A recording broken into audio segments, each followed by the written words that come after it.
I'm Shane Hoefer, and this is where I sit down with some of the most interesting individuals that come into my life.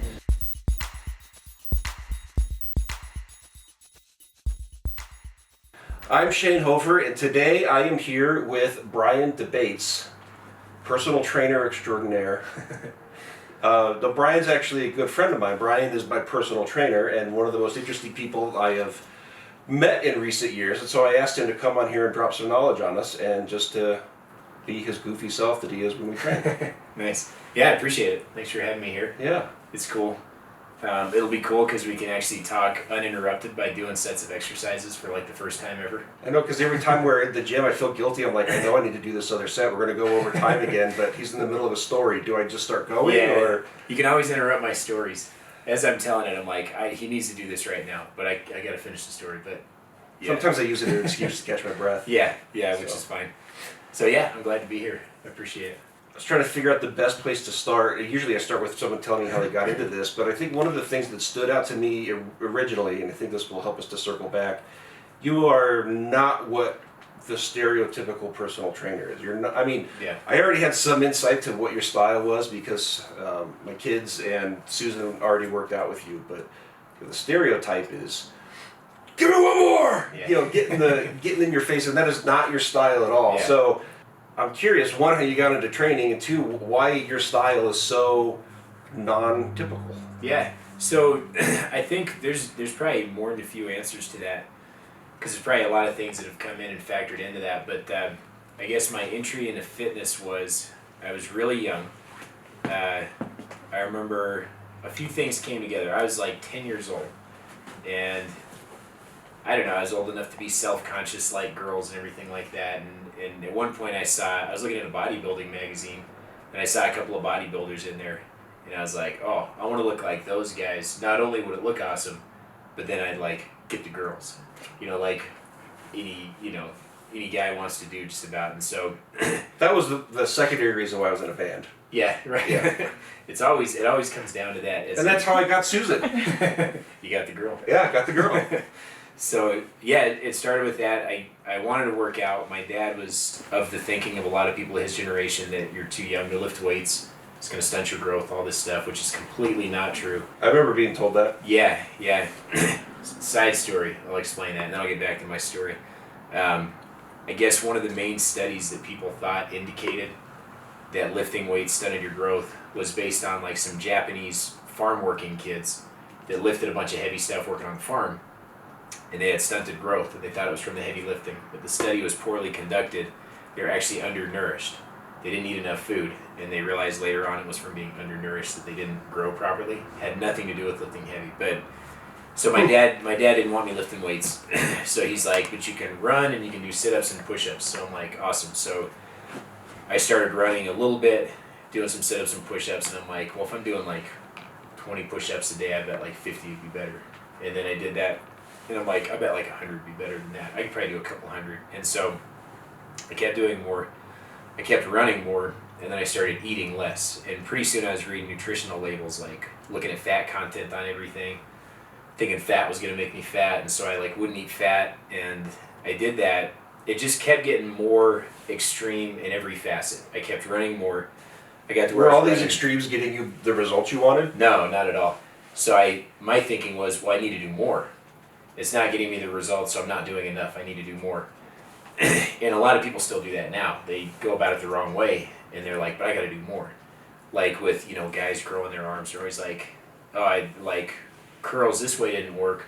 I need to add more curl exercises. I need to do like 3 curling exercises instead of 2. And like they're missing the basic principle, which is they need to cause a stress from which they need to recover by getting bigger biceps or bigger triceps. And then they need to keep reimposing that stress. But they don't know that. They're like, no, I got to switch it up and I got to do a bunch of different things and just keep doing more of that and not seeing results. So I was doing that. I actually kept losing weight. I was not sleeping enough because I was getting up early to go run and to do all my exercises before school. And then I come back in the afternoon and run while I was watching like Power Rangers and Full House. I think those were the 2 shows I'd watch. But I kept getting worse, and like I was getting skinnier, and I kept feeling worse. I was cranky all the time. I get really upset even if like my mom wanted to go out to eat, like my mom and brother, because I'm like, I can't eat that. Like, I'm trying to get ripped right now. I can't do that. And I just wasn't a pleasant person to be around. Like, how long did this phase last? It was about a year. Okay. It was pretty close to a year. And then I ended up having a nervous breakdown, is what I call it. I don't know what you call it. I just woke up screaming one night. It was with my dad, my stepmom, and my brother all in the hotel room. And then I was like terrified, like I couldn't be alone for a while. Ended up going to see a psychologist. I had another episode where I was on the treadmill, like probably about a week after that, and I kept thinking somebody was behind me. So I kept looking back behind me, and one of the times I looked behind me and the treadmill stopped, and it freaked me out. So I just ran off the treadmill. I was yelling, and my mom's like, I think we need to take you to a therapist. Like, something's going on here. So I went way too extreme, and I completely messed myself up. And then I came out of that, and I was, for about the next 2 months, I couldn't be alone. I was paranoid. I thought there was somebody around every corner. My mind was just all messed up. Do you think it was just from the extreme nutrition and exercise, I think chemical so, imbalance yeah. in your brain kind of thing? Yeah, because I was a growing kid. I needed a lot of calories. I was like probably like within about 2 weeks of after having that breakdown, and I was like, I don't want to feel this way. I got to eat food again. I'll eat anything. I don't care. I put on like 25 pounds in 2 weeks. So that I reasoned with that. I was about 25 pounds underweight as a 10, 11-year-old kid, which is really unhealthy. I needed more calories. I was not only getting fewer from my diet, but I was burning a ton of them from exercising, and I wasn't sleeping enough. I mean, with 10 and 11-year-olds, what do they need, like 10 hours of sleep a night or something, 9 to 10 hours? I don't know. They need more than 8 hours, I think. I haven't looked into the research, but I was not doing good on myself. And so I'll see people doing that sometimes now. Like, there are some people I know that have done, not to pick on CrossFit, but what the hell? I mean, they'll get into CrossFit, and it's not just per se that CrossFit is bad. They'll get into it, and they're like, hey, I'm going to make up for lost time here. I'm going to work out every day. I'm going to follow whatever diet they're prescribing. I'm going to go really hard on it.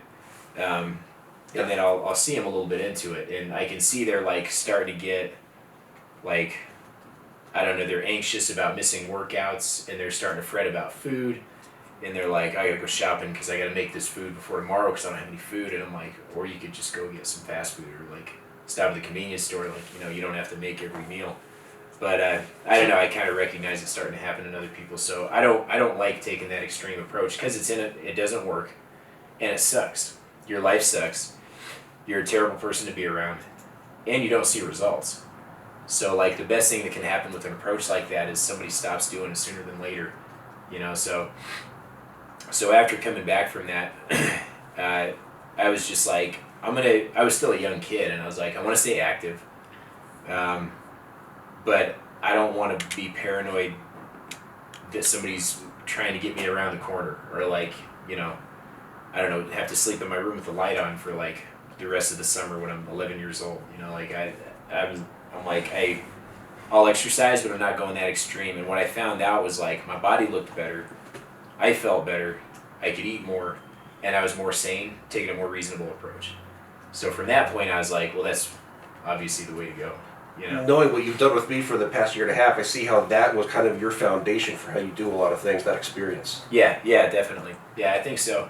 And I don't know that, it's not like I really look back on that whenever I train people. I'll bring it up if people ask me, because I remember, but like I don't like consciously draw it back to that. I think it just kind of laid a foundation to where, I don't know, I just, that's kind of what got me into it. That's about the time that I found you. I was on a similar cycle. So I had worked out just on my own for years, fairly consistently, and had varying results. Sometimes I put on muscle, other times I did not. Sometimes I lost weight, other times I did not. But I would go through long stretches of time of being very, very consistent. But I never really achieved fully what I was trying to do. So then Susan talks me into trying CrossFit with her. And I was like, well, this is going to force me to work out harder than I've ever worked out in my life. Their diet that they give you is insane, and they make big, bold claims about what it'll do. And I'm like, it's 6 weeks, let's try it. So basically they give you a 6 weeks challenge at this gym that we went to, and it was like, you're going to see these guaranteed results, and if you get them, then they're assuming you're going to want to become a full member. And there's so many people in there that are amazing athletes, that are in amazing shape, that you're kind of like subtly told, I just got to keep doing this and I'm going to get there. Yeah. And those were, how long did we do that? 6 months? Yeah. A year? Maybe a year, I guess. Probably closer to a year. Yeah. That was a long year. That wore me out. I mean, like constantly hurting. So then I stopped working out altogether, but I wasn't happy with where I was at. And so that's why it was so refreshing coming to you, because Brian's helped me lose probably 50 pounds of fat and put on 15 to 20 pounds of muscle in the same period of time. And I haven't hated a single day of it. So that's kind of what my underlying motivation is like, dude, I've had personal trainers before, I've done CrossFit, I didn't get these results, so that's why I was like, that's one of the reasons we got to talk, because is there something you can do to help the world here? Maybe so, I think so. I'm curious too, just about the protocol. How often were you guys working out, and what was the food like? You don't have to give like a full-on breakdown, I'm just always curious. We tried to go 3 days a week, like usually, well, I don't know the days, but we try to go 3 days a week. You can go however many you want. There's crazy people there that'll get in 8 workouts a week. They'll go morning and night. I don't know how their body takes it, but the food was very much like what you were just saying the other day. They weren't worried about calories at all. It was all about macros and portions. Like ultimately, you could have worked backwards, but they wanted you to get a certain number of grams of protein and so on and so forth. So you could work out what their caloric requirements are, but it was insane. Like. Just massive amounts of food. We're supposed to eat 6 meals a day, and like my dinner was supposed to be. So you get down to dinner, I was supposed to have like a cup and a half of potatoes and 9 ounces of meat, and like on meal 6, I was like, I can't even get this much food in. Yeah. That's crazy. You almost start gagging when you go to take a bite of food when you're trying to eat that much. When it's all healthy food, I can eat that much fast food. I can't eat that much healthy food. Like, I don't know, it just... That's another way you break the stereotype. Brian can get very passionate about food. About a good chicken sandwich, banana pudding, crumble cookies. Yeah. Who was that talking to? Was it you, Susan? I forget. Maybe it wasn't. Crumble cookies? Yeah, we're talking about crumble. Yeah. I was talking to somebody, though, where by the end of the session, we ended up talking about food. They're like, see, we always end up talking about food. I'm like, I don't know how it goes there. It just... You just get hungry during your sessions. Yeah, I get hungry during my sessions. I'm like, oh man, it's been like 5 hours since I've eaten. I worked out today, but no, I think and Susan, I think you turned me on to Jordan Syed. I think maybe I had seen a little bit of his stuff before, but I didn't really get into him. But you were watching his videos, you liked him, so I started watching his stuff, and he fit in really well with a couple other people I had read just in the last few years who. He just has a reasonable approach. Like Jordan Syed's, he was Gary Vee's nutritionist and trainer for I don't know how long, a few years. I think. Several years. Yeah, and his big thing is like living a sustainable. I mean, you do your diet and you exercise in order to live better. You don't live to diet and exercise. I think that's an area where people just confuse the ends and the means. Like you think about why you start working out. Very simply. I mean, you want to feel better. You want to do better somehow. You want to feel better. Maybe people are thinking they want to extend their life if they're overweight or something like that. But you want to be happier and you want to feel better. You get into working out, see some results, so you make the reasoning. I say you. I don't mean you personally. I mean just someone who does that. They start thinking, okay, I've put something into this and I've seen good results. What if I put more into this? I'll see better results and I'll feel even better. And that's usually not the case. It is up to a certain point, but so then they forget why they started, which was to feel better. They're actually now feeling worse. And then the reasoning is, I'm not feeling good. I think I need to work out even harder. I think I need to diet even more. And then they keep feeling worse from there. And then they kind of get caught up in this cycle where from that point, you can either figure it out and be like, whoa, okay, I can still do this, but I got to have a more reasonable approach. Or they just quit altogether because they're like, I hate diet and exercise. Screw it all. I'm not doing any of it. See, I would always just go search for a new program. This guy's program. Oh, this guy's philosophy. Yeah. So every 6 months or a year, I'm doing something different. Yeah. ascribing to a new philosophy or methodology. Yeah, you know, which isn't bad. I mean, as long as you're doing something, like. But I wasn't getting the trying- results. Yeah, yeah. So, and that's what you want to do, is you want to get the results that you want to get. So, like, I guess just to break it down from a technical perspective, what do most people want? It's one of two things that you can do to change your body. You can build muscle, you can lose body fat. And you can do both, but not really at the same time. You kind of can, like if you're just starting out. Like you did that when you started out, you're building muscle and you're dropping fat because you're eating in a pretty mild calorie deficit. And we were lifting weights and we were working on lifting heavier weights on the big lifts a couple days a week. So because you hadn't really done a program of barbell training on the big lifts where we were just adding a little bit of weight every time, and we had to back off a couple of times. Your back was bugging you for a little bit, so we backed off, changed some things. So at that time, you were able to build muscle and drop some fat at the same time, but typically that's not something that you can do except on the internet or except in every bodybuilding magazine ever. I mean, every month. You can. I don't even know if they make magazines anymore. Like it was Iron Man magazine and like Muscle and Fitness and Men's Health and all that. Every single one is like bigger arms, better abs, and then sex. In 7 days. You know, yeah, in 7 days, in 14 days. Arm program, 6-week arm building program. Build fat, burn muscle. That's where I was going with all that. They make these claims you can build muscle, burn fat, like program to do both. It can be done. Says this trainer. Like, okay, no, it can't. If you're building muscle, you're going to build muscle a lot better with allowing your body to gain some body fat too. It's just, you almost can't do it otherwise unless you just have supreme genetics, you know, like Shannon Sharp or somebody like that. Like the genetics that very few people have. If you're losing body fat, you're going to lose some muscle too. Are you saying my genetics aren't supreme? I am. But neither are mine. Yeah, like if they were, you probably wouldn't be training with me. You'd be doing your own thing. And you could do anything and it would work really well. So that's kind of the thing about, you know, just to get to another topic, like, okay, again with CrossFit, just because we're talking about it, but I'll bring it into some other like areas, athletics too, but people watch the CrossFit games. They see these supreme athletes competing in the CrossFit games. These people were supreme athletes before they ever started doing CrossFit. Right, yeah. Then they got into CrossFit. The reasoning that people make is they see these people doing the CrossFit games, they're like, man, CrossFit did that to that guy. I want to look like that guy, I'm going to start doing CrossFit. But that's not what happened. That's just what their brain reasons, because that's what it looks like happened. They're in the CrossFit games, that must be how they got there. Well, put them in a bunch of other sports and they're going to excel because they're natural athletes. They're explosive, they have a lot of muscle, they can compete and function at a lower body fat than most people can because they're just built that way. CrossFit didn't make them that way. Their parents and their grandparents and their great-grandparents made them that way. You know, they're just built that way.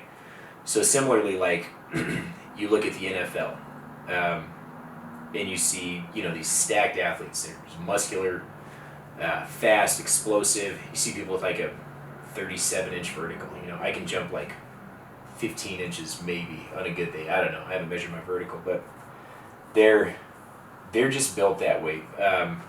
So vertical jump tests basically somebody's ability to, when you jump off the ground, you have to go really quickly. You have to produce a bunch of force really quickly. So you can't just produce a lot of force, you have to produce it very rapidly. That's what power is.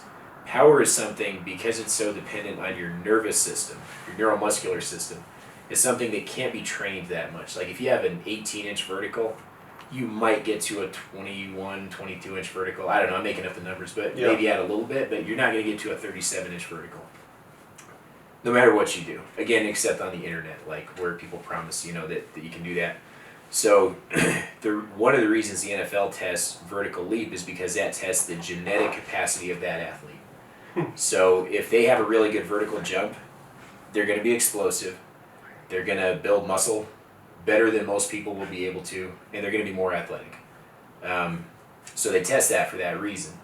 Like, they don't test it to see if you can double your vertical in the next 3 months. They want to see who's already got a good vertical, because you can't change it that much. Huh, I'd never do that. That's interesting. Yeah, so there's a lot, I guess the point from that is, there are things you cannot change about yourself genetically. There are going to be genetic limitations to what your body can do. But people who are sort of these genetic icons of athletes, of like muscle and power and everything, were born that way. Not to say they didn't work hard in addition to having good genetics, but they're born that way. They become the models that people look to. So then you have, let's say, an NFL player in muscle and fitness who's like, oh, check out, I don't even know NFL players' names right now. I don't know, some running back or somebody really muscular. Check out their program. And they're like, oh, here's check out muscular running back. yeah, fill in the name. And you could probably look at a magazine from like the last 3 months and find something like that. People see it, they're like, oh, that's how he got so muscular. No, it's not how he got so muscular. I don't know, it also makes his trainer look really good. They're like, he worked with this trainer and like put on these 10 pounds of muscle in the last 3 months. Like, he could have done a lot of things and put on 10 pounds of muscle in the last 3 months. So, I don't know, they look to the models and they reason that like how that person got there is how, I don't know, they're saying they got there. They trained with this trainer and that's why they look that good. Like, I could take somebody who's already in really good shape, have them train with me, have a bunch of people walk by while I'm training them, see me training them, and automatically they're going to think, that guy's a good trainer. Look at that girl he's training, look at that guy he's training. And it's got nothing to do with it. That could be their first session with me. But that is what a ton of people reason when they see that. You know, a lot of people see me training people and like, say, you know, lifting heavy weights, doing deadlifts or something. They see me working out, lifting heavy weights, and they're like, oh, I could never do that. I can't train that way. I can't train with that guy. That doesn't mean I'm going to train everybody that way, but there's just this snap judgment that makes these false connections, you know, that have these thoughts that are not true. Sure. And I think that's why people have the views on fitness that they have, is because of these like irrational snap judgments that people make. And I'm not picking on CrossFit, but what they do with the CrossFit games, they watch the CrossFit games, they see these women and men that are jacked. They're like, man, they got that way from CrossFit. I promise you, they didn't get that way from like, I don't know how many sets they do, you know, doing 10 circuits through of clean and press with a weight that's like half of the total weight they could do, and then running with a medicine ball, and then doing 50 burpees, and then doing whatever else they do, muscle ups or all kinds of stuff. Yeah. I did watch the CrossFit Games one year, and I remember one of the guys that was consistently, I don't know who won, but that was consistently top finisher. I mean, he was a Navy SEAL. And so, like, and we all know that the SEALs, I mean, they're picking the most elite people, athletes, and people that have physical abilities. Average Joe doesn't become a Navy SEAL, is what I'm saying. So, that kind of highlights your point. But yeah, I like to think about those kind of psychological things a lot. That's kind of right up my alley, that kind of the way we make these snap judgments. And I'd never really thought about there's a subconscious connection there on the CrossFit Games. You watch it, you're envious, especially when you're trying to get into shape. You're like, man, I would love to be able to do that. Yeah. And it does like almost increase your zeal to go back and do the workout tomorrow, but they're not connected directly. And so I never really thought about it that way. That's an interesting take on that. Yeah. So, so how long have you been training now? So I've been training, I would say, for the better part of, where were we at, 2021?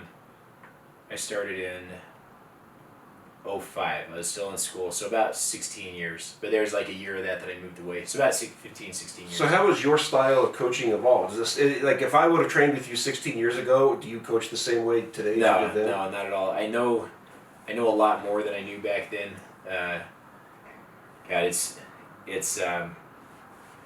it's almost in no way the same, other than the very, very basic principle that I think rapport, well actually I didn't even know that when I started, but that rapport and the relationship with the client is just a little bit more important, sometimes a lot more important than the actual training that you do with the person.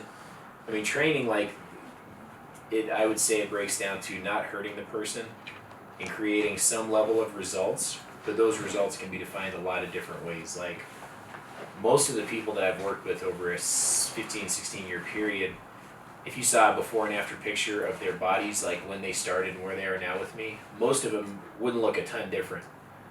And so people might say, like, what kind of results are that? Like, you know, they're not seeing results. I'm like, well, first off, how do they define results? You know, did Yep. they start with me when they were 61 years old because their doctor said that they need to do something to improve their bone density, and now they're 70 years old and they're still working with me? That's pretty good results.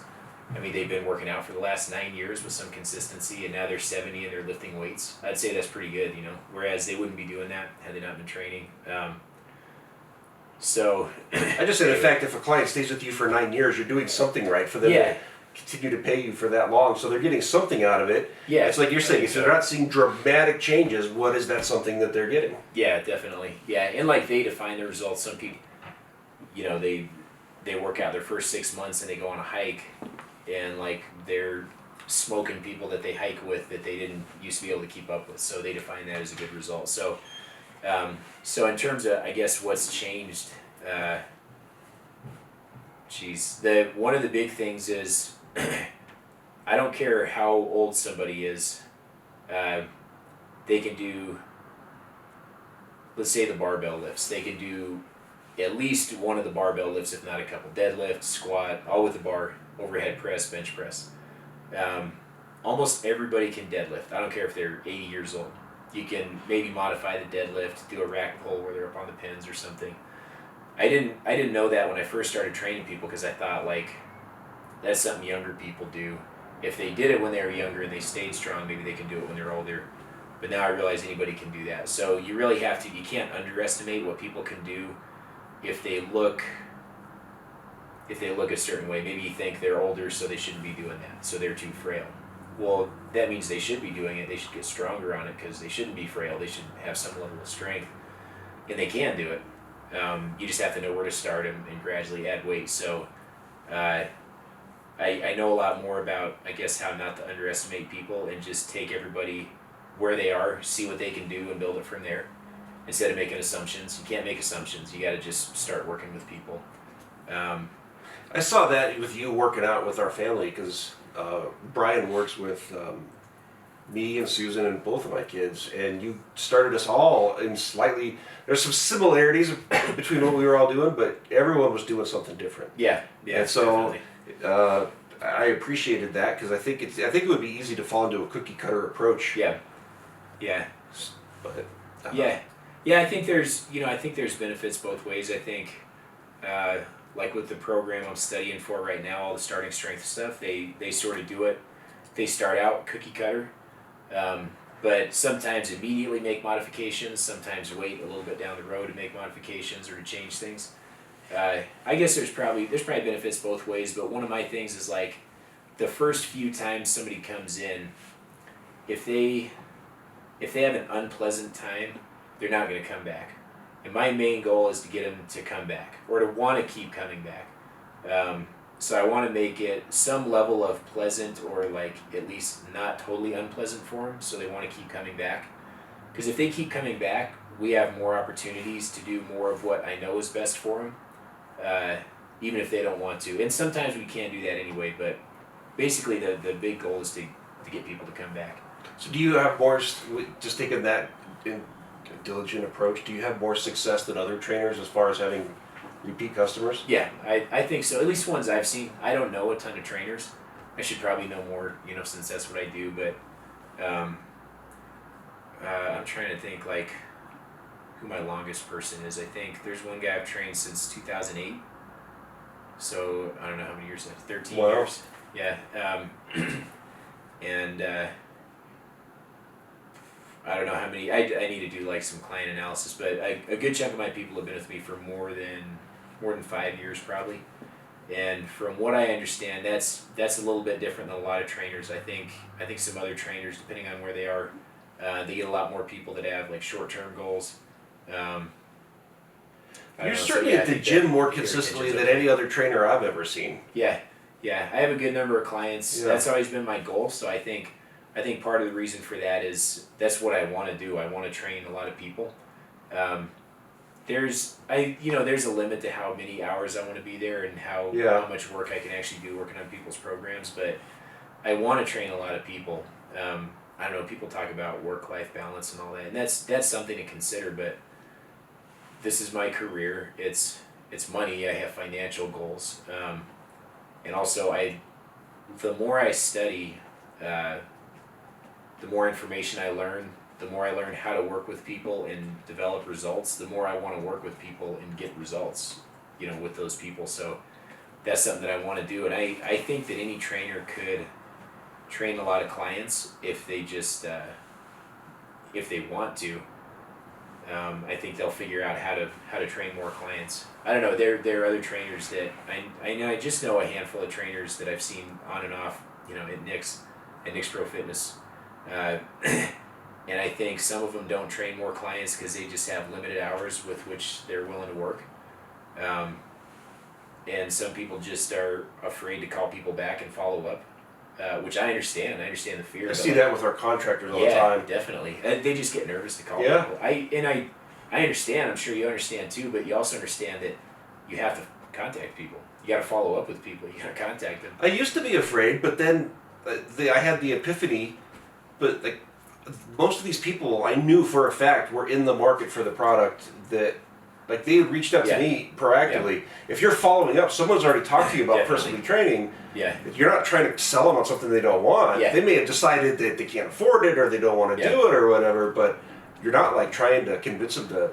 Yeah, right. Well, and now they've probably looked on the internet for a while. They've thought about it already before they reached out. They're not calling me to have me sell them on the benefits of personal training. They're already convinced about the benefits. That's why they wouldn't have called me. Yes, that's what one of our guys here always says. If they're calling, they're already sold. They just haven't had the right product. Yeah, definitely. They already want to do the product. That's why they're calling or calling you, train, whatever. Yeah, for sure. And then, from that point, you just want to find out what it is they're looking for and see if that's something you can fulfill. Like if somebody calls me and they're like, hey, I want a different workout every time I come in. I want to learn a new style of dancing.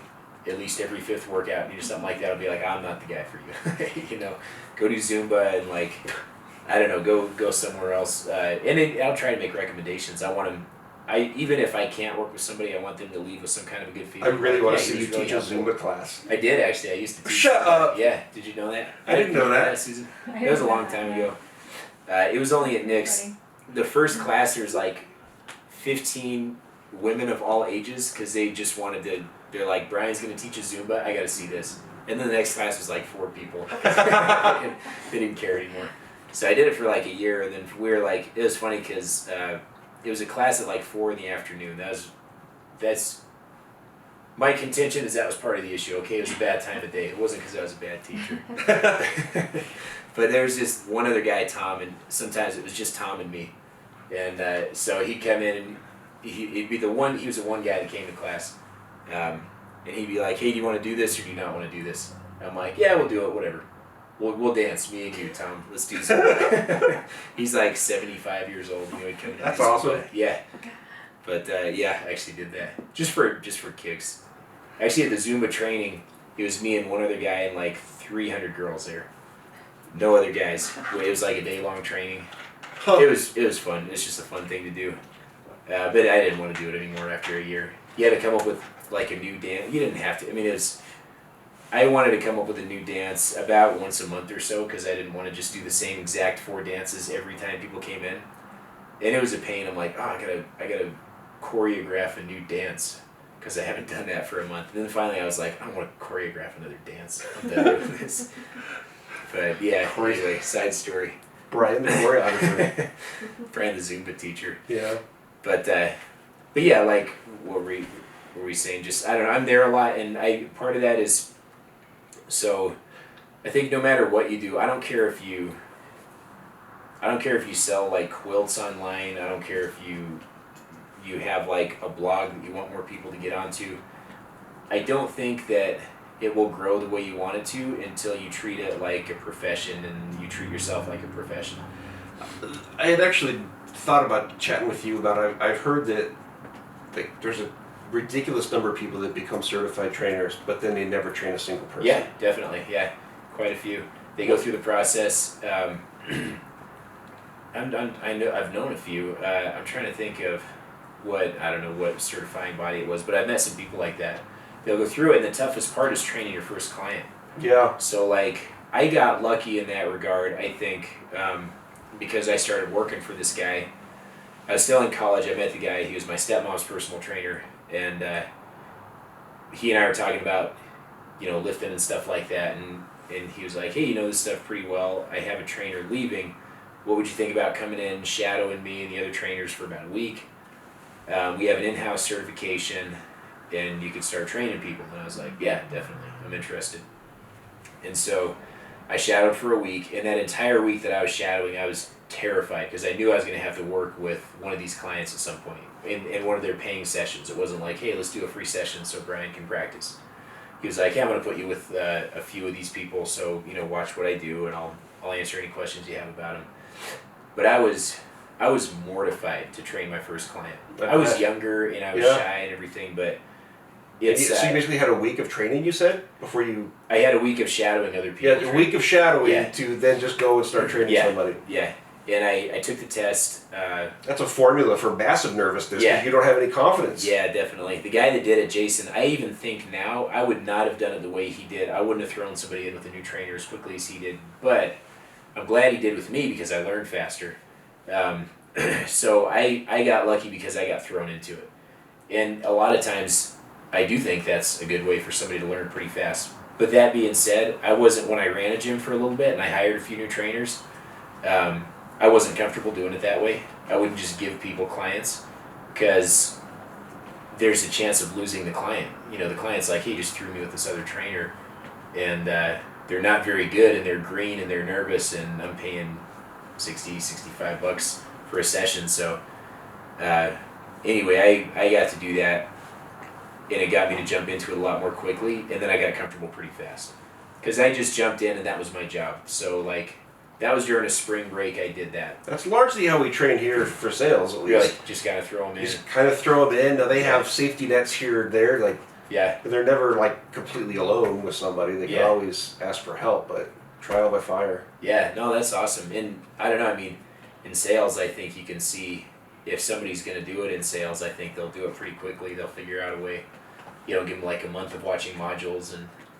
Yeah, and we've had guys like that. They're wanting you to lay it all out on a silver platter ahead of time and give me the handbook of every question I'm going to be asked. It doesn't work that way. Yeah, and that's tough. I don't know. I've been on both sides. I tried selling cars for they train you for about a week before you do that. This was I trained people for about 5 years. It's right before I moved out of state, and I did that, and I know nothing about cars. I was working so hard to try to learn more about cars so that I could have. And you're not naturally passionate about cars. I don't think I've ever heard you talk about a car once. Because I don't know anything about them. I didn't care. They're not my thing either. Yeah, if I was selling food, I would crush it. You could be a great cookie salesman. Yeah, I'll go sell for crumble cookie. Have you guys ever had crumble cookie? Come here, try this. You should be the brand ambassador. I know. You should talk to them. You should. And they'll be like, hey, this guy's fit, but he's promoting crumble cookies. People are going to think if they eat crumble cookies, they're going to get more fit. We just talked about the connections people make. We're not going to say that, but people are going to make that connection. Now, somebody was telling me this, I even told a side story, but they're telling me about subliminal messaging and advertisements. Fascinating topic. Yeah, and they're talking about some light beer commercial where they have a bunch of fit people in the commercial. And he's like, what's the message you get from that? And I'm like, well, I get that they're trying to tell me that I can be fit like these people and I can still drink beer if I drink this light beer. And they're telling you more than that. And he's like, they're telling you drinking that beer will make you fit and attractive like those people. That's the connection. That's the correlation. That's built in there. You see the beer. You see these people. They're having fun. They're all young and hot and everything, and they're drinking this beer. He's like, so you see that, and you're like, if I drink that beer, I'm gonna have that lifestyle. And I think of that when I see that in a lot of commercials. I don't know. I think they use those snap judgments to their advantage with subliminal. I remember messaging. One that wasn't even quite that subliminal. It was, how long was that KFC thing? 15 years ago. There was this commercial from KFC, and this guy's sitting at a table, and he's eating Kentucky Fried Chicken, and his buddy comes up. He's like, "Man, what have you been doing? You look amazing. It's not eating chicken. That's awesome. Basically, because it's high protein. Yeah. And it was a healthy food. And it raised a ton of controversy. They got pulled down pretty quick, Yeah. but Oh, that's probably my favorite commercial of all time. Yeah. When KFC implied that their food would make you thin.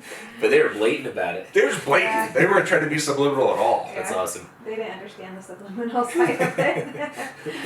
That's funny. Well, I want to shift gears here for a minute because it's a topic that's near and dear to my heart. You skirted around it when you were talking about achieving results and being happy, and health. You were talking about we can define success and health. Some people want to get stronger, some people want to lose weight, have these different goals. I want to talk about the mental aspect of things because you were talking about rapport with your client, the Yeah. relationship with your client. So that's getting into the mind side of things, the mental side of things. I'm not even going to ask a question on that. I'm just going to throw that ball at you and have you Yeah. run with it wherever you want to. Yeah, so I guess, the first thing that comes to mind, you can redirect or ask other questions or whatever anytime. But think about with training, think about how much time I'm spending with my clients. I actually spend more time consistently with, I think, any of my clients than I do with my mom or my dad or most of my family. Probably I spend more time with Brittany, but other than that, we're seeing each other 2 or 3 days a week, 45 minutes each time. Most people, I think, 2 times a week. And your focus is 100% on that person as opposed to we're doing something else. You might be in the same room with somebody, but you're not Yeah, laser not focused on what they're doing Hey, for 45 here we are. minutes. Yeah, definitely. So there's a few things that I think that somebody wants to feel if they're going to come in and continue to not just see you a couple of times a week for 45 minutes, but pay money to see you a couple of times for a week for 45 minutes. They want to feel like they're getting a benefit. They want to feel like, I don't have these mapped out in my mind. I'm just kind of freewheeling it and thinking of them. So they want to feel like you're a professional on some level, I think. Like, hey, you're the expert, you're helping me with something.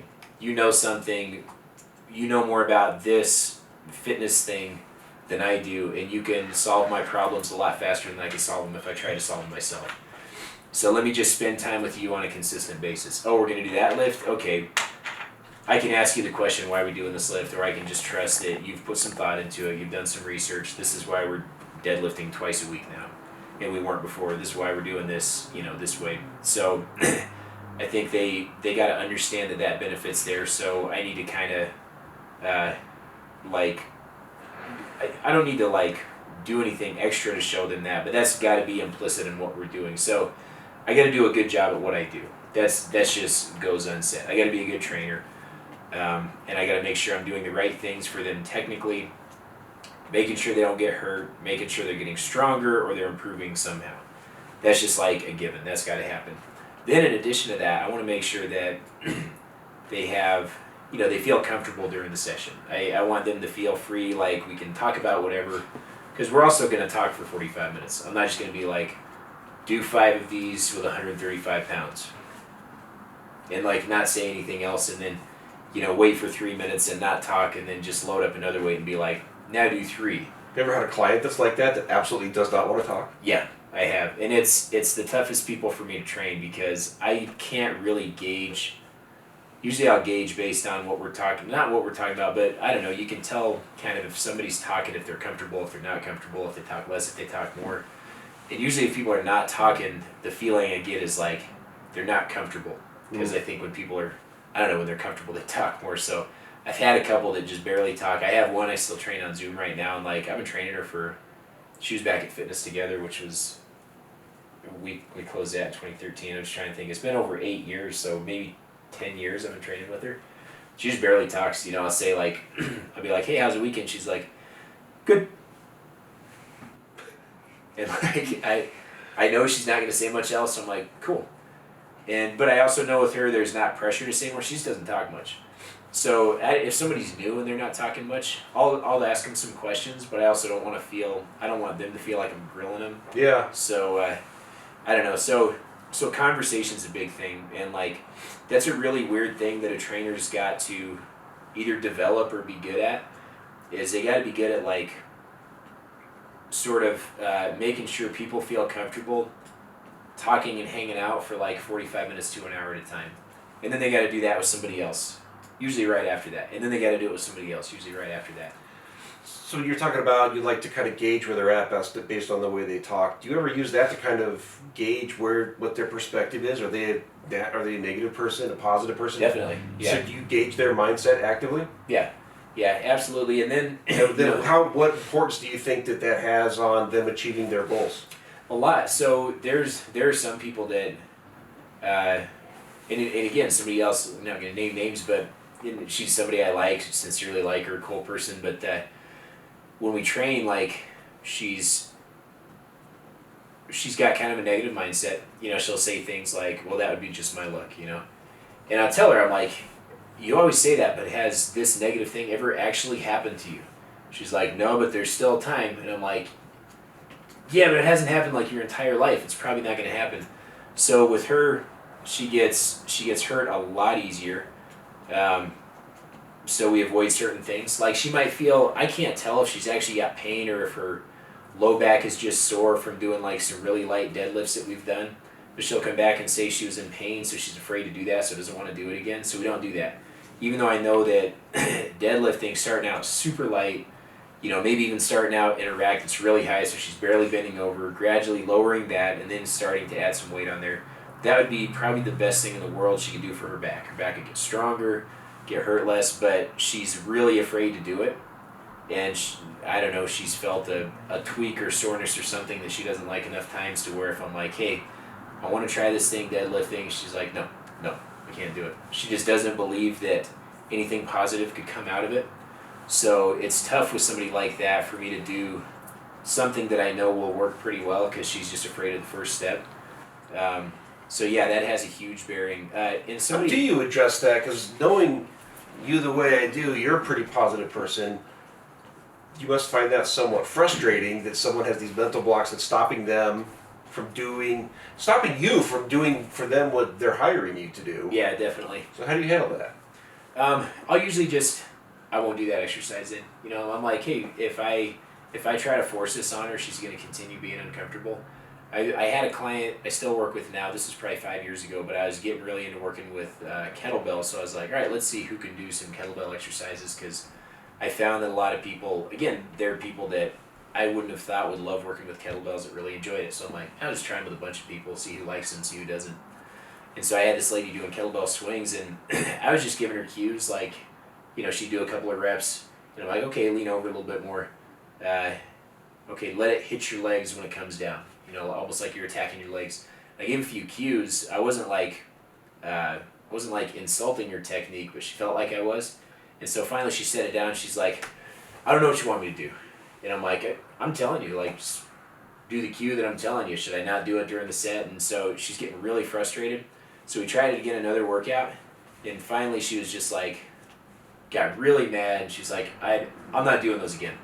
I'm never doing kettlebell swings again. If you ask me to do those, I'm going to walk out the door. I'm like, all right, we won't do them then. There's other stuff we can do. There's another part of me that I'm like, are you serious? Just learn how to do the move. It doesn't matter if it takes us 2 months to learn how to do it. That's like inside my head. Like, what's your problem? Like, I'm not upset with you, but now I'm upset because you're getting so upset because or she just would have been like, man, can we take these out because I really don't like these. Yeah. I'd be like, all right. She got really mad. She's getting super frustrated. I think she probably had some other stuff going on where she was like thinking she wasn't doing a good job. She's thinking she's not succeeding in life as like a mom or a wife or a combination of a bunch of things, and now she's doing kettlebell swings, and I'm like, a little more butt back, a little bit more. And she's hearing like her husband telling her like, oh, you burned this to whatever, or like her daughter telling her like, oh, you're always nagging on me. She's hearing all that stuff in this one little thing I'm telling her. So I know it's got way more to do with, or it's got to do with more of her life than it is just me cueing her on that one exercise. Like, I don't know, if you might criticize somebody and they don't hear your voice giving them the criticism, they hear like their dad's voice criticizing them about doing something because their dad criticized them a lot or something like that. I don't know. So I would term that you train with empathy. You try to put yourself in their shoes. Yeah. You try to have some compassion for them. I think so, yeah. And even if I'm frustrated, I know that trying to force her to do kettlebell swings is not going through, it's going to result in one thing. She's going to leave. She's going to get pissed off. We're going to argue, something like that. And if I do that enough times, if one time's not enough to get her not to want to come back, if I do it more than once, at some point she's going to leave. For sure. She's not going to come back. That, I don't want the story to end that way. So do you ever try to actively talk like, hey, you have a bad attitude and it's holding you back? I mean, you may not phrase it that bluntly, but do you ever talk to somebody about that? Not that much. So you just recognize it and just roll with it. Yeah. If they bring it up, then I'll keep talking about it. You know, and right now I'm totally drawing a blank on specific times where that's happened, but I've had serious talks with people. There's somebody I ended up firing as a client. There's only been 3 people that I've ever just refused to train, and this person was one of them. And before I just said, you know what, I'm not going to work with you anymore, there were a couple of times where I said, like, I just sat down and I just let her have it. This one particular person, she kept asking me to make her another program. She'd be like, hey, that last program you made me where you mapped out all these bodyweight workouts I could do like 5 days a week, the diet and everything. Oh, the diet was kind of boring, and I did that workout and I don't like doing these 2 exercises together or something like that. Can you change something? And she did that a few times, and finally at one point she asked for another one, and I was like, I'm never making you another program again. I've made you enough, you know what to do. Your problem is not the program I'm making you. Your problem is your attitude. And I laid it out for her, because in my mind I wasn't like, I want to keep you as a client. In my mind I was like, I can't stand seeing you. I hope you leave right now. I'm just going to be bluntly honest with you. I think everyone that's ever been in business has eventually had a customer like that. Yeah. And but if she's that negative, she probably did not respond well to that. Well, she did actually. She was like, no, you're right. So she wanted to keep training together, but it ended up like a couple months later. I was like, you know what? Here's my recommendation. I'm not going to train you anymore. Here's the money for your last couple of sessions. I recommend you see a nutritionist. She needed to lose weight really bad, and she was trying to use exercise primarily to do it. And she kept just messing up on her diet. She could not get it straight. And I was just like, I've told you enough times to where me telling you again is not going to make a difference. I don't think it will. You know, I was like, I would recommend you see a nutritionist. I would recommend it be a woman. I don't think you like listening to men tell you what to do. And I am a man, and that's like, you know, going to remain. So I don't think this is going to work. Right. I plan on staying this way. But like, I don't know, I wouldn't keep working with her. So with her, I totally broke it down. But it's tough for me to do that, because again, I'm like, I want to be honest with people, but I don't know how they're going to respond. And if they respond negatively and they leave, then I can't help them anymore. So unless we're at the point of like, I can't work with you, I'm probably not going to just totally smash them with blunt honesty. You know, I might tell, every now and again, I might be like, hey, this is happening for this reason. But I'm the same way. It's like offering free advice, in my opinion. But you're kind of in the advice business, and it's about their health. So I didn't know. Like the people I work with, I see it all the time, and if I think that's their major roadblock, I won't mention it unless they ask me like, "What am I doing wrong?" Yeah, definitely. Yeah, they kind of have to be open to it. Like, one of my philosophies in the gym is I will never be the tip guy. I will never go up to somebody unsolicited and just be like, hey, you should do that this way. Number one, I can't stand it if somebody does that with me. So my first question is, did I ask you? Like, what made you think that I wanted your advice right now? Did that happen to you right when you first started? Yeah. So you don't like the tip guy either. No one likes that guy. No one likes that guy. No one was like, I learned the best thing today. Yeah. Man, this guy came up to me. I didn't even ask him to. And it was what he said was so cool. It helped everything. I was just hoping he would, but I didn't want to say anything. But yeah, usually sometimes people are just nervous. They don't want to ask. But if somebody sees you enough times in a row and they view you as an approachable person and they have a question, they'll eventually come and ask you. They might be a little nervous, but they'll eventually come and ask you, more than likely. They're usually not waiting for you to come and tell them what to do. You know, there's even one time, it was funny, there's this guy, he goes to the gym. I don't think he goes there anymore, but he used to go there. He's like the epitome of like just a frail old guy. He can't hear anything you say to him unless you yell like from up this close. But he would come in and work out, like he'd come in and stretch, do his routine exercises. But there's that Roman chair in there that's really hard to adjust. You have to unscrew it, and it's jammed, and it's an old piece of equipment. And then you have to like shake it while you move it up. And if you don't know how to do it, it's really hard to figure out. And I've done it enough times where I'm like, here, let me just do that for you. And so he was struggling with it. He's like all of like 130 pounds. He's got to be maybe 5'5".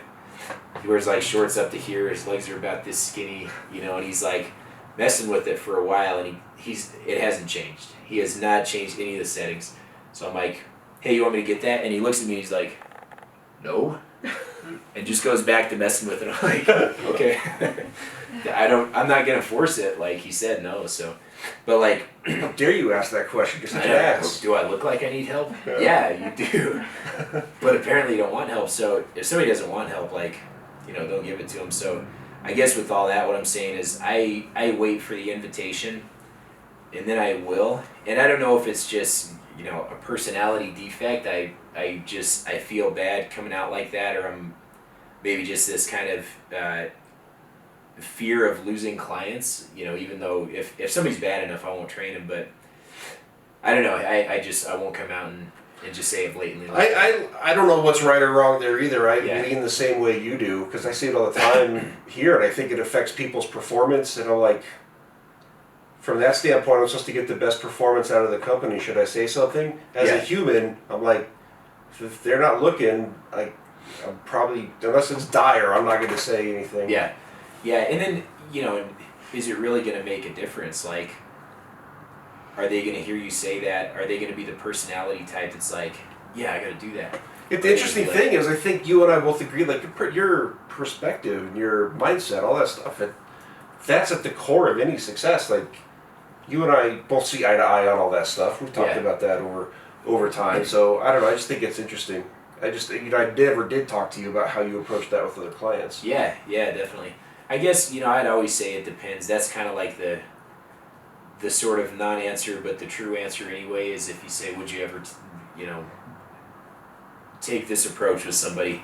And I'd say it depends. Like, if I think they're a person that can take it, if I think they're a person that can take brutal honesty and do really well with it, then I will. I'll do it if I think I need to. If I don't view them as a person who can, then I won't. And I could be viewing them totally wrong. They could be somebody who takes it well, but that's somewhere where I do go by, my assumptions more so than like, well, let's just give this a try. Let's just rip with it and see what happens. I don't know. That's a challenge for me doing that because sometimes it can break the person. Like I've come out with somebody, like just in personal life, maybe not with clients, where I'm like, you know what, I got to be honest right now, and been brutally honest, and it affects them like in a negative way for a long time to come. And I could say like, well, that's not my problem, that's theirs, because they're still taking it that way, they haven't spun it around. But like, if I can not do that, I would rather not do that. Totally. Maybe let them come about it themselves, or maybe there's a better way I can say it. Maybe I didn't say it in a in a very gentle way where they would have taken it better. Maybe I said it in a rough way where now they have a complex about the thing, and I didn't want that. I'm not trying to like create a complex. So I don't know, but I do believe it's on them too. Like, I don't know. Even if somebody were to come up to you and just do everything they could to insult you and tear you down as much as humanly possible, like, a year from now, you're not still going to be walking around like, man, my life has just never been the same and everything's gone downhill since that happened. You're a guy who's going to turn it around for positive. You'll get something positive out of that, even if they're blatantly trying to insult you. Nonetheless, if they're just being brutally honest because they're trying to help you. Right. Because you're a person who takes responsibility for yourself, for your attitude, for your life, everything like that. So, I don't know, there's a part of me that's like, man, if you're still carrying around that negativity a long time later, that's now your fault. You need to figure that out. But knowing that, I still don't want to say something that somebody who is more sensitive is going to carry around with them. So, I don't know, it's this weird sort of dichotomy where I don't always know how to, how exactly to handle it. But I have noticed, if we're talking about mindset, let's just say like energy, stuff like that, I've noticed weird things like when I'm, at times when I let's say I've had a period of time, a week or a couple weeks or more time where I'm just like really low energy, maybe a little bit lethargic, maybe a little bit, I don't want to say depressed, but maybe I'm just kind of like, not super I think everyone can relate jazzed to on that. life. Yeah.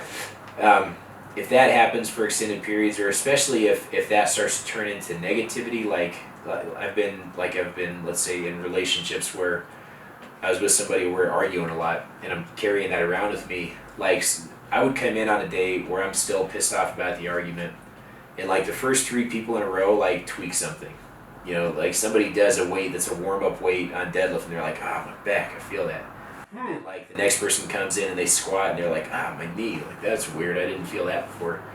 So something about what I'm putting out there seems to affect, like, I think their mind and their energy, and so then their body from that. And I've also seen the opposite, where I'm like just on fire, and like 10 of my people are setting PRs like every week for 6 weeks in a row. So that definitely impacts it. And I know that I can't just be on fire all the time, but I can be like more like clear, positive energy, stuff like that more of the time, because that does have an impact on the people I train. And I think probably different people to varying levels depending on how they take my energy. I don't know exactly how it works, but I've definitely noticed it more than a few times. And in 16 years, that's a lot of times to notice stuff like that, where it's not just like... I love that stuff. That's right up my alley, and I think science is catching up. Yeah. The Heart Math Institute kind of touches on some of this stuff, and seeing how our hearts have an electromagnetic field, and then that you have the hearts have a tendency to go into the fields that match up. There's a word that they use for it, but basically your energy, it's the science behind how your energy affects other people's energies. Yeah. And that the bigger the group that has like energy, then that energy is amplified exponentially so. Yeah. So that's interesting, but all the way to the point though, it's not just your mood affecting their mood, but you actually were seeing them do weird, like you said, tweaks. That's physically fascinating. And like they're more likely to get hurt. And then sometimes it's more direct. Like if somebody comes in, like I had a lady come in probably about a year ago, within the last year. She came in and she was really upset about something, and I could tell. But it wasn't something that she brought up right away or wanted to talk about. And she had been setting PRs on deadlifts. We had been increasing 5 pounds per time, and she was doing awesome. Like her back felt awesome, and she was somebody who had back pain in the past, so who was afraid of doing that initially. But we talked about it, and I'm like, getting a stronger back could be the best thing you do, because back tweaks are going to happen one way or the other. But if you're more prone to them, and you have a weak back, it's going to take you longer to recover from them, and you're going to have tweaks more often because you're just not that strong. And so she got a lot stronger on it. We were doing it for a long time. She never had any serious issues. A couple of times her back or her glutes or hamstrings or something to get sore, but no issues. And then one day she was really distraught, upset about something, and she had like a serious back tweak where she set it down and she stayed kneeling down for a second, and she was like, initially she was like, I don't know if I can stand up right now. And like, fortunately, I just watched a few videos on what to do when somebody gets that way. It is more psychological than physical, but the fact is, like, she perceived that she couldn't stand up right away. So it was a serious situation in her mind, and she had real physical pain, but I also knew it wasn't as bad as she thought it was. She thought she had, like, broken her back. And so I was like, okay, like, here, give me your hand, see if you can stand up. And I was like, the thing is, you gotta stand up. You're not gonna lay down on the gym floor. Let's stand up. So let's work toward that. Like, okay, stand up. All right, cool, you're good. And so I kind of had her, she walked around a little bit. I had her do like some air squats and like just bend over and stand up. We actually got to doing some deadlifts with the empty bar before she left that day. And she ended up within like a week and a half, I think she was back up to that weight and felt really good. And she just had a weird tweak that day. But then we were talking later on that day, and we were talking about like psychology of when something like that happens. And I'm like, it's interesting because your emotions and your psychology play a big role typically in tweaking your back like that. She's like, oh my gosh, she's like, I came in today and this is what was going on. And like she told me what was happening, and it was just some stuff going on in her life that she was really upset about and distraught about. But like that was going on when she had the worst back tweak of her life, and I don't know if if knowing that if I would have done anything differently, because like her form looked fine. It was on a warm up weight, everything looked good working up to it, and all of a sudden she's had a tweak. So I don't know, just the just the negative emotional feeling she had, and like serious like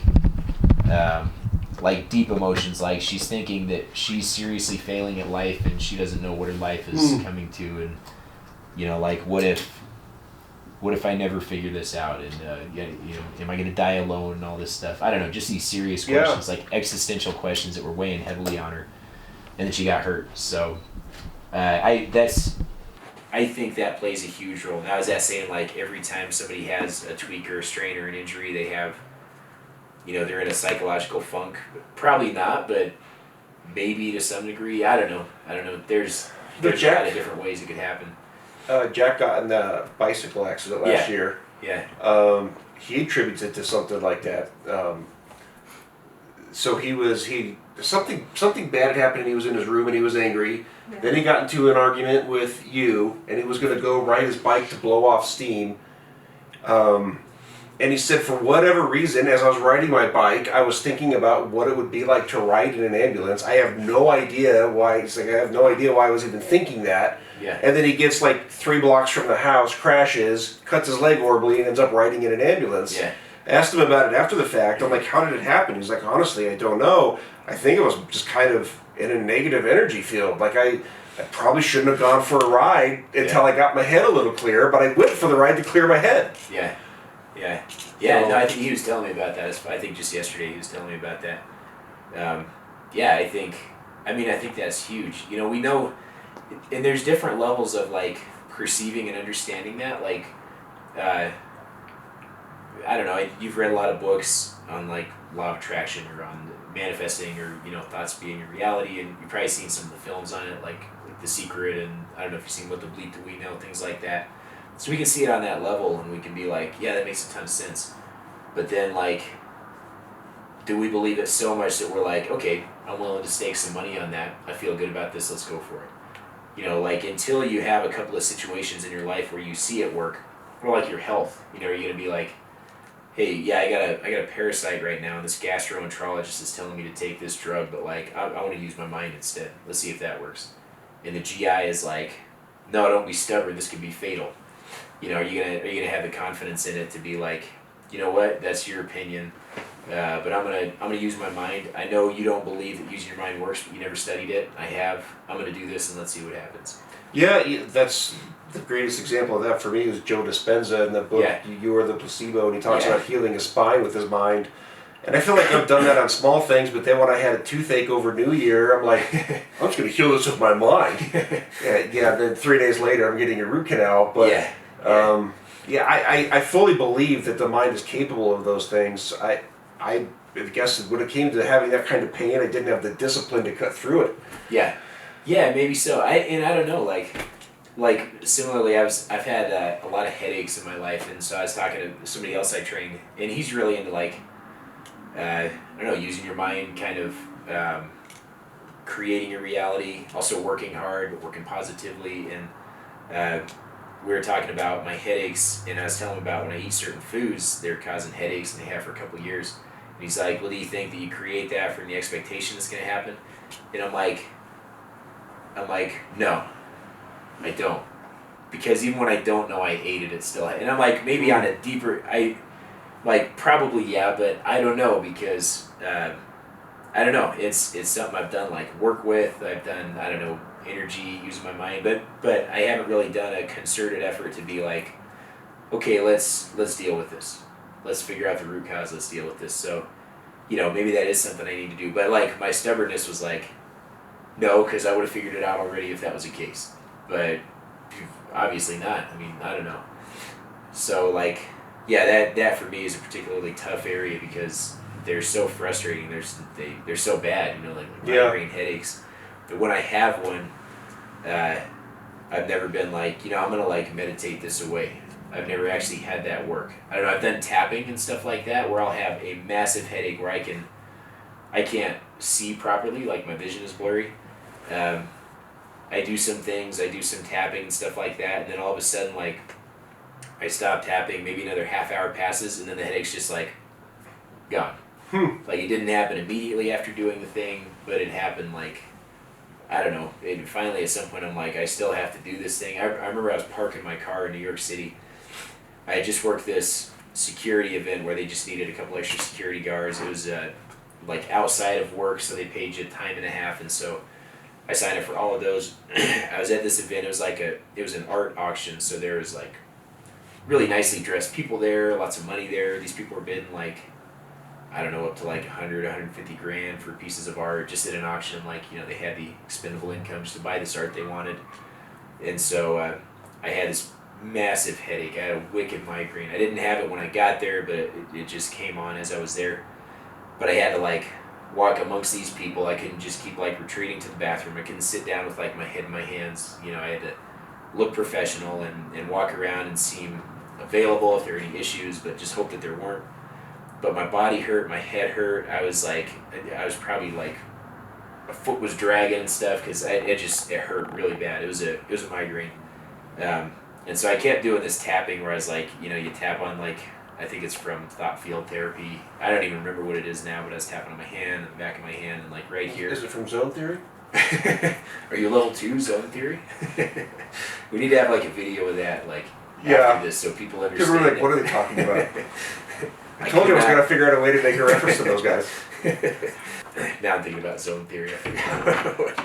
Oh yes, I had this massive headache, and I kept doing this tapping stuff. But the fact was like, I wasn't gonna leave the event because that just wasn't an option for me. It would have made the company that I worked for look really bad because these people went to that company to hire me and the other security guards to go there.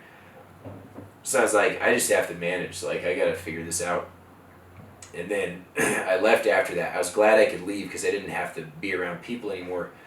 But then I had to repark my car because in the city they street sweep one side and the other like a couple days a week. And if you're on the one side on like a Wednesday night, they sweep that side Thursday. You get like a $95 ticket, you know, because they had to sweep around your car. And so I had to repark the car, and it took me forever to repark the car. I have no idea how long it took, maybe 45 minutes. So all that was going on. I kept doing the tapping, and finally I was just like, this tapping isn't doing a damn thing. I'm not going to tap anymore. And like probably within about 20, 30 minutes, as I was driving to repark my car, I went from having a massive migraine to it was just gone. And I was just like, oh my God. Oh, the headache's gone. Like, I don't know what made it get gone. I don't know if it was all the tapping and it took some time to work. I don't know if it was just like, my headache was just like a toddler having a tantrum and finally the parent just stopped paying attention to it. So it was like, oh, I guess that's not working. So it just stopped. I have no idea. I don't know, but it just stopped. I've had it just go away and like, I don't know, like give me like a headache expert and have them give me a good explanation for that, you know? I don't know if they would have one. You know, I haven't looked into tapping enough to know to have an opinion on that and whether it could have a delayed effect. This was making me think back to, I spent a period of my life, probably like 6 or 9 months with chronic nerve pain where I was on pain pills for every single day. I remember you telling me about it. And it was actually my family doctor, a normal family practitioner, asked me if I'd ever considered doing medical hypnosis. And he was a licensed, I don't know how you get licensed in medical hypnosis or whatever, but he had terrible migraine issues. And so he had programmed something through doing medical hypnosis where he would take an imaginary pill and it would make it go away. And so he was working make the headache go away, and he was working with me to be able to control that nerve pain mentally, going back to what we were talking about, healing with your mind. And that's how I got off of all of those pills. And so that was kind of what opened up my mind to the possibility of just using the power of our mind. And that's also when he drops on me as a medical doctor that it's like a single-digit percentage difference between the effectiveness of the placebo of any given medication and the medication itself. Yeah. That the placebo effect is just as powerful.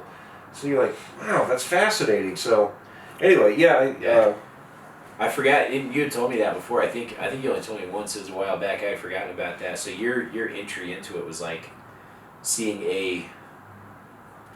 a change in your body that you couldn't deny you did with your mind. There's no denying it. Nobody could say like, oh, you actually don't realize that you started taking Vicodin at that same time. Like that didn't happen. You know, like I don't know. There's no other thing it could have been. No, because he actually made me sit in his office for 3 hours. Yeah. You know, or 2 or 3 hours. No, seriously, he would. We'd start and he'd be like, "What's your level of pain on a scale of 1 to 10?" And I remember I was very, very skeptical. I was a cross between skeptical and afraid. Like I didn't like. You like getting? Am I giving you access to the recesses of my mind? I don't know what the consequences of that are. And so I don't know. I was like, my pain's at 8, and so he puts me into trance and he gives me subliminal suggestions. I don't remember everything about it just because of the nature of the hypnosis. Then when I come back out, he's like, "Now what's your pain on a scale of 1 to 10?" And I'm like, "It's 4.5 or a 5." And in my mind, I was like, "This doesn't work." And I said, "You know, I think I even said that." And he's like, "Well, it's less, right?" Yeah. He's like, "So did it work or did it not work?" And so I wasn't taking any medications in that period of time. Yeah. And he's just like, for the first time, for you to see a drop in pain that much, what if you get better and better at this? Yeah. And so that's what cracked the door open for a possibility of like, okay. Yeah. So I'm going to try to get him as a guest on here to talk about that. Yeah, that would be awesome. I'd be interested in that too. I'd like to hear more about that. Maybe do it. That would be cool. Because I'll try to keep it in layman's terms, but he could talk the science behind it all. Yeah. He's a full MD. Yeah. No, and that's cool, and that's what it comes down to. I mean, the science is interesting, but at the end of the day, if I'm somebody who comes in and I'm having migraines, I just want my migraines to go away. I don't care about the science ultimately. I mean, I don't either. It's about results. Yeah, definitely. And like he could tell me and it could make sense to me, but then if somebody else is like, tell me what he just told you about the science, I can recount like 2% of it, and it's going to be disjointed and jumbled and everything. So like I'm not going to remember it anyway. Yeah, it's just the results, and I don't know. It like if we're talking about specifics that I've seen work really well, like I think that commitment to doing a protocol, something like that, is kind of an essential thing. And I don't know if it's because it demonstrates your belief in the thing. Like you wouldn't commit yourself to the project if you didn't have some level of belief in it. Not the project, but the method you're using to get better. We were talking about it with the tapping, with like the money tapping that I did. Like that Brad Yates guy, he's got, money beyond belief. And I did that for like probably a solid month, but I went through the entire program, and then I typed out parts of the program that I could do repeatedly, and it worked like crazy, for a couple years in a row. And I mean, we're on just past the second year now, so so that commitment level, like you went in to see the guy, you were doing 2 or 3 hours at a time, and you saw benefit from it. So I think like commitment is an essential thing, but maybe it's not essential. I don't know. It's just worked for me. It worked for you doing that. I think that if let's say you're trying to visualize an end result that you want. If you sit down one day and do a visualization and you don't do it anymore, are you going to see as good results as if you're like, 30 days in a row, I'm going to sit down, I'm going to visualize for 10 minutes every day without fail, and you do that? Are you going to see better results that way? I think you will. I think it'd be pretty hard to argue, that you wouldn't see better results doing that. So I think that commitment level. Yeah, you frequently hear that too. Of I remember Terrell Davis, Bronco running back from decades ago, that he had a ritual of visualization. He did certain visualizations certain days of the week, and there was always the same type of stuff. Yeah. I didn't realize he did that. That's really cool. Yeah, I know. Yeah, he. I think Shannon Sharp has talked about what he did as his visualization routine too, but said he would go into his home theater with the lights off, close his eyes, and just go through the entire game and imagine every play going perfectly, and he just not go through the game in real time. So I'm like, does that mean he's sitting there for like, I don't know, several hours just visualizing the whole game? Yeah. I mean, that's commitment. And is it just telling your mind this is important and this is where we're going? And yeah. I don't know. I don't know how all this stuff works, but it's so many of these things. There's such low cost to try them. Yeah. You know, it's not a huge investment. You know, it's usually just a time investment to try some of these theories, and then you see that they work, and you're like, man, I don't always understand the mechanism behind this, but that was easy. Yeah. To achieve some of these things. Yeah, definitely. Yeah, like, you know, what do you have to lose? And I think that's a big thing. Like, yeah, the worst case scenario, like, you've lost the time that it took you to do the protocol that you did to do that thing. But I've never had it happen where, let's say if it was, I know I talked about tapping, but I've done a ton of other energy stuff, whether it's like, I don't know, the techniques you do, where there's this one technique called the subconscious release technique where you hold your breath while you're thinking the thought. You say something before you think the thought, and then you say something after that, and you let your breath out. And I've done that. I've done a bunch of other stuff like, oh crap, I totally lost my train of thought. I don't know where I was going with it. I totally lost the train of thought. I had it and I lost it. I wasn't sure where you were going with it either. Dang, that was going to be the one thing that made all the difference too. That was what was going to tie it all together. That was the linchpin. That was going to be the turnkey. Crap, I don't know. I totally lost it. But I guess, like, well, I'll say this. I don't know that there's any one modality that works any better than any other one. I've never done it and had it not work. That's what I was going to say. Okay. I've never done a single modality for, I'll just call it energy work. I don't know, that terminology might turn some people off. You could call it mental work. You could call it visualization. You could do, I've done a lot of tapping recently because it's worked really well. Like, you call it a lot of different things. I've thought going into it, like, I was in this club called Global Information Network, and it was basically a club that was hinged on teaching you how to use law of attraction or how to use your mind to create things in life that you wanted. And so I had found out about the club through this guy, Kevin Trudeau, who had written a book called Natural Cures. They don't want you to know about. So I read Natural Cures, like, I don't know, I was probably 23 or 24 or something like that. I read the book, it fascinated me, so that put me on his mailing list. So when he started this club, I was on the mailing list. Got this really strange letter in the mail that was like 10 pages long that said, "Letter from the desk of Kevin Trudeau." And it basically was a letter talking about the lifestyle he's lived, how lucky he's been, and that it's not by accident, that he learned how to make this stuff happen at a pretty young age, and he wants to teach you to do the same thing. And I saw that. A lot of people might have seen that and thought a lot of different things, a lot of them negative. But I saw that. I wasn't happy with where I was. I was in a relationship. I felt very insecure, didn't feel happy there. I was not making the money that I wanted to make. I didn't see a way out, didn't know what to do, and I saw that and I was like, give me whatever you got. I don't care. Take my money. What do I have to lose? So I bought this CD set that had like training on law of attraction. Listened to the whole thing a ton of times and like saw some results from it, enough to want to keep doing it. And then he started this club based on that CD set called Global Information Network. And so I was a member of the club for like 6 years. But when I first started out, they had a reading list in the club. One of the books on the list was Ask and It Is Given.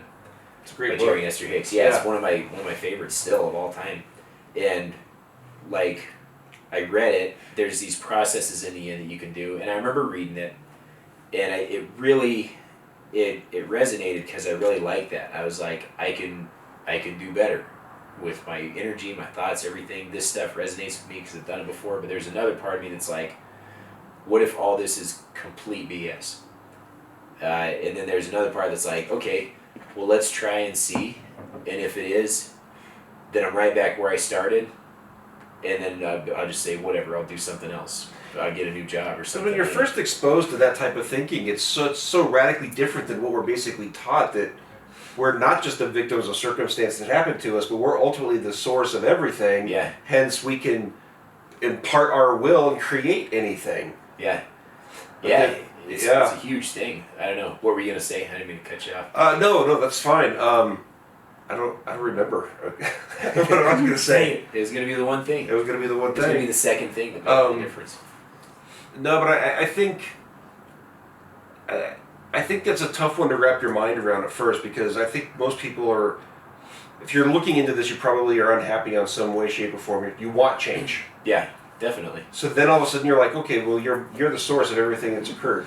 I'm the source of all the shit in my life. Yeah. You know, like at first I think that's a big barrier for most people. And they have to take responsibility for everything that's negative in their life as well. Yeah.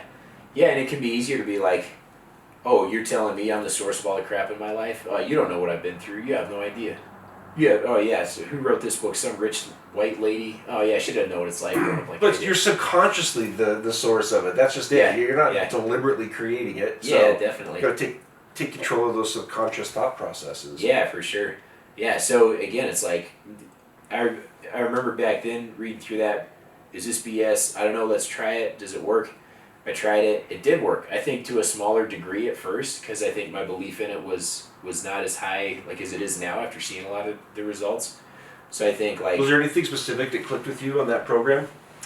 Yeah. Well, one of the first physical things I saw from it was affirmations, and this is funny because before I ever read that, I read this book called. I think it was called The Mystic Path to Cosmic Power, or something that like this would be the kind of book you'd see on my mom's bookshelf, like. You know, she listened to Deepak Chopra and like Daniel Brinkley and like people who had died and had an experience and come back to talk about it. And so I read that book, and at the time, there's this girl that I really, really like wanted to date, and she was not interested. But she was interested enough to where I think she was toying with me a little bit, but like we talked a little bit, and then she'd disappear, and then she wouldn't respond to text or calls for a while, and then she'd come back and respond a little bit. So I was like, okay, I want to date this girl. So I read this book, and it was all about affirmations and taking them seriously and putting emotion into them. And so I wrote out this affirmation about like not just dating her, but having like an attractive personality and being magnetic and all this stuff. And for like that entire summer, I probably said that affirmation. I bet I said it 20 or 30 times a day with emotion. And there would be times where I would have just talked to her, we hung out, and like I felt like she was never going to be interested in me. So I would go back and say that affirmation, but with that negative emotion, I would still say it just with some emotion. I was just like, what else am I going to do? Like, am I just going to be sad? Let's do this thing that maybe will help me. And then other times I would feel like, no, this is really going to happen. So I'd be at like the lowest level of belief to the highest level and back and forth saying that affirmation, and then ultimately like we ended up dating. Like it worked. And I know people say you can't use it on other people, but I used it that time. We dated.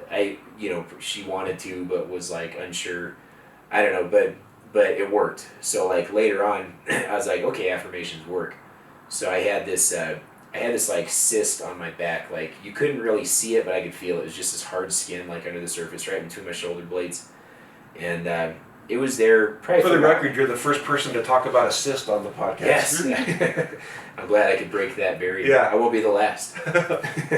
But like it wouldn't go away, and I would just notice it because we had concrete floors in the gym that I was training people, and I would lay down to show people some exercises on your back, and every time I'd feel it, and I'm like, man.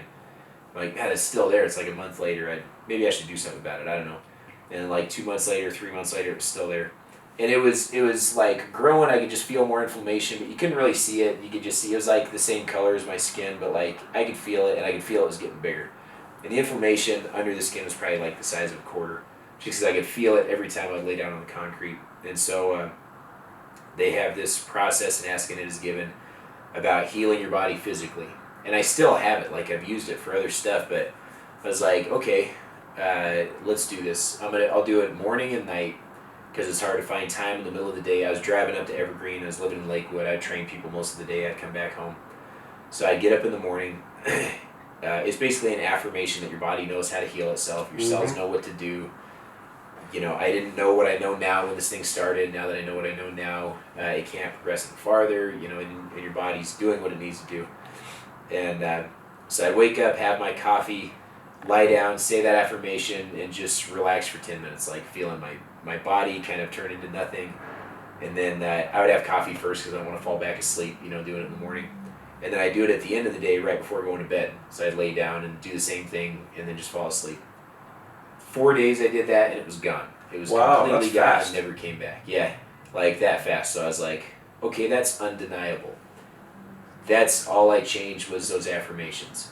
I told a couple of nurses I trained about it. They were all freaked out. Like, you got to go to this hospital and go to this one. It's a long ways away, but it's income adjusted payment plan and all this. And, they're like, the only way to get rid of it is surgically. You have to get that taken out. And so I did that, and 4 days later it was gone, and all I did was an affirmation. So that's like the second time where affirmations worked really well. But that being said, I did something with the affirmations. I always think of American Beauty. I don't know if you've seen that movie. Been a long time. Yeah, so there's a scene where Annette Bening is a real estate agent, and she's trying to sell this house as just a, what do you call it? Piece of shit. Yeah, it's a piece of crap. You can say that. Lemon, whatever. Yeah. And there's been times where I wanted to swear, but I'm like, yeah, I won't swear. That's fine. I wasn't sure, but she's like talking to herself in the mirror. She's like, I will sell this house today. Like as she's cleaning the mirror, and she just looks really goofy. Like they're trying to make it look goofy. Like, oh, she's a real estate person. Yeah, she's into positive thinking. So I think Hollywood does that a lot of times. Sometimes for the positive, sometimes not. Yeah. And then she ends up having a few people look at it. Doesn't go well, and so she comes over and looks at herself in the mirror, and she starts crying. I do remember this now. And then she starts slapping herself in the face, and she's like she's not supposed to cry. Like she's been taught you're not supposed to cry. So they give her this bad image in that film. So I've always had that in my mind because I saw that movie when I was really young, thinking like, oh, that affirmation stuff doesn't work. That's bullshit. But if you do it like she did it, I don't think it works. 100%. But if you take it seriously, I think it does work. I think these techniques are nuanced. They take practice. They take Yeah. trial and error. Once you Yeah. learn the nuance of it, I think they can be highly effective. Yeah. And I don't use affirmations. I have things that work well for me. Just like where I'm going with that is everyone needs to find the thing that works for them. Yeah, Not absolutely. everybody has to do every technique. Yeah. So. I saw this cool thing. I'll just add this because I thought it was pretty cool. This guy, Peter Ragnar, that I've watched a few of his videos. He's written some books on like luck and the power of your mind. And he's got things in his life that prove, that what he does work. But he's saying one time in one of his talks that he gave, where he's like, okay, you're here. Most people here believe in the power of your mind, right? And he's like, raise your hand if you believe in the power of your mind. You can change your future. And like half the hands went up. He's like, okay, so some people are here. Maybe you're with your spouse or something. Maybe your company told you to come or something like that. Raise your hand if you're not too sure about the power of your mind and the power of your words. And some people raise their hand. And he's like, okay. So I want you to repeat after me. We're going to do an affirmation. You may believe it's true, you may not believe it's true. He's like, but I want you to say it, with some conviction. I want you to say, and he ends up saying, he's like, my body has cancer. And like, they won't say it. And he's like, why don't you want to say that? You don't believe it has any effect, why don't you want to say it? He's like, so you do believe it has an effect. Some level of you believes it has an effect. You're afraid to say something negative. That even made me cringe as you said I know, that. right? No one wants to say don't that. Don't say that. How can you say that? But like, people won't say it. Yeah. Even the people that didn't believe in the power of their words and their mind and all that won't say it. That's an interesting example. Just say on some level you do believe your words and your thoughts have power. Or you wouldn't care. You would go out and say that. Like, you wouldn't worry about it. Yeah. But so I think most people do believe in it on some level, but I think they've been conditioned to not think it's true. Kind of like you can be conditioned. I have a good friend whose younger brother would describe people in terms of the color that was around him when he was like 3 and 4 and 5 years old. And his parents would be like, oh, honey, that's embarrassing when you say that with company around and stuff like that. So he finally just stopped saying it. And I think he stopped seeing that in people because he stopped saying it, but he was conditioned to stop seeing that in people instead of having it encouraged. And so I do think that because this stuff I think it's already inside of us. I think we know it. I think that's why it resonates. I think that you can be conditioned, temporarily away from it, but then if you have enough exposure, I think it can reignite that. Yeah. So I don't know. I think that happened with me, and I would say got me to where I'm at today. I'm not saying like I'm this huge success, but I think I do pretty well, and I expect I'll see a lot more success throughout my life. But I don't think any of that would have happened if I wouldn't have come across, Asking It Is Given and Law of Attraction and other books and even things like tapping and energy work and stuff like that. I think that's put me where I am.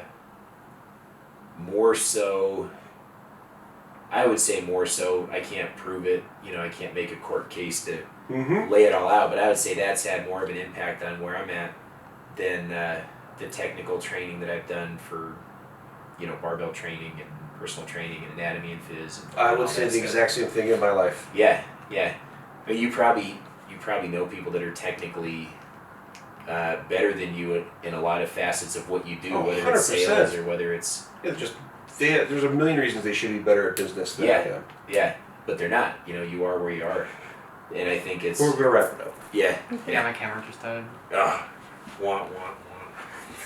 So yeah. Anyway, I don't know if there's a way to wrap it all up, but you and I have obviously seen it. I guess. Like anybody who's skeptical about it, I would say if you're skeptical about it, go prove it wrong by trying it. Absolutely, yeah. Do it, see if it doesn't work. You have nothing to lose by trying it. Yeah, definitely. And you can't be like those cholesterol medicine commercials where they're like, "Have you tried diet and exercise and that has not allowed you to lose weight? Try this instead." Somebody's like, "Yeah, I have tried it." No, you haven't. Bullshit. Really try it. Give it a good go. See if you can prove it wrong, and I bet you can. Because I bet you'll see positive results, and you'll be like, "Oh crap." Yeah, if you're looking at it objectively, I agree. Yeah. So here, I do know how we're going to wrap it up, and it's with one question. I Yeah. was thinking about what question could I ask you that would have the greatest percentage of the audience might resonate with.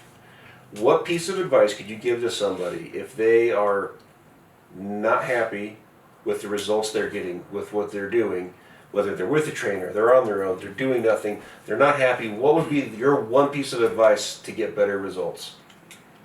I mean, if I'm being a little bit sarcastic, I'd say stop doing what you're doing. Do something different. If you're doing one thing and it's not working, do something different. And maybe it'll be the opposite of what you're doing. Like with my fitness, to bring it around, when I was younger, I was running and doing sit-ups and push-ups. What would have helped me achieve the physique I wanted to achieve? Not doing an hour and a half of cardio every day, and doing body weight exercises. It would have been lifting weights and eating in a caloric surplus so I could build muscle, I actually Very love your different. answer because it's a basis of what I do around here all the time. I see people not like what the results they're getting, their sales, their income, Yeah. but they do nothing different. They're not Yeah. trying anything. I'm like, you got to try something new. Yeah. It's a simple piece of advice. Yeah, definitely. Yeah. What are you doing? Well, I'm doing this. How's that working? Well, my life sucks right now. Well, I don't think I do that anymore. What can you do different? For sure. Yeah, and that can be tough because you got to do something different. But I don't know. What else are you gonna do? Keep doing the same shit and keep being unhappy. So yeah, that would be the answer. Well, thanks for coming on, man. I Thanks for enjoyed having our me. talk, and I just have to express my gratitude to, for all the ways that you've impacted my life, especially with my physical health, but just you've been a great friend and really enjoyed getting to know you and talk about this stuff, and just to find someone like-minded that is into all these weird woo-woo topics has been fun for me. Yeah. So anyway, I appreciate you coming on and sharing your thoughts. Yeah, definitely. I appreciate the compliments and same stuff back at you. And it's cool to see. We call it woo-woo stuff, but you're using the woo-woo to make a lot more money in the organization. I'm using the woo-woo stuff to make more money for myself, see better success, but help people see better results in their physical body. So It's working for both of us. yeah, in the physical world, in the real world. So there must be something. Yeah, if to it. someone asks you the secret of success, you're like, I'll tell you, but Yeah. it's probably not what you think. Yeah, definitely. So Yeah, I appreciate it. So if someone was interested in training with you, are you taking on new clients? Yeah, I actually had my schedule's just changed around a little bit. It's been the last 2 or 3 weeks. Everybody's been changing their time and stuff like that. I have some more openings. I don't even know how they got there, but yeah, I have a couple openings right now. Well, should guess. someone want to inquire, what's the best way to get in touch with you? Probably just give me a call. I don't have a website. But do I leave my number here? Do they go through you? We can put it in the description Yeah. below. Yeah, we just do that and have them give Yeah. me a call or a text. That's probably the easiest way. It's just direct. It's tough to build and manage a website because I just don't have the time. I'm working with people and I'm working on studying the starting strength stuff so I can get that. So yeah, just direct line. Yeah. Well, if you're considering it, work with them. The results are amazing. Yeah, So- I appreciate it. Thanks. All right, man. Thanks. Cool. Thank you.